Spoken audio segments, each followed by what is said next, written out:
1952 साली स्थापन झालेले दादर पश्चिम मुंबई येथील गोमांतक बोर्डिंग हाऊस रेस्टॉरंट हे मुंबईतील सीफूड रेस्टॉरंट श्रेणीतील एक अव्वल रेस्टॉरंट आहे। हे सुप्रसिद्ध रेस्टॉरंट स्थानिक आणि मुंबईच्या इतर भागातील ग्राहकांना उत्तम सेवा देणारे टॉप रेस्टॉरंट्स म्हणून काम करते।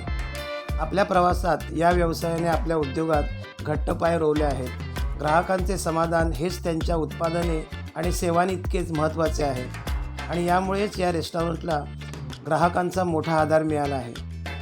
दादर पश्चिम येथील या रेस्टॉरंटला भेट देणे सहज शक्य आहे। येथे वाहतुकीचे विविध प्रकार सहज उपलब्ध आहेत। हे NC केळकर रोड आणि स्टार मॉलच्या समोर आहे। येथे सीफूड थाळी खूपच अप्रतिम मिळते।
येथील नॉनव्हेज जेवण खूपच चविष्ट आहे। तर या नक्की गोमांतक हॉटेलच्या नॉनव्हेज जेवणाची चव घ्या, अगदी अप्रतिम आहे। व्हिडिओ आवडल्यास लाईक, शेअर, सबस्क्राईब करा। थँक्यू, धन्यवाद।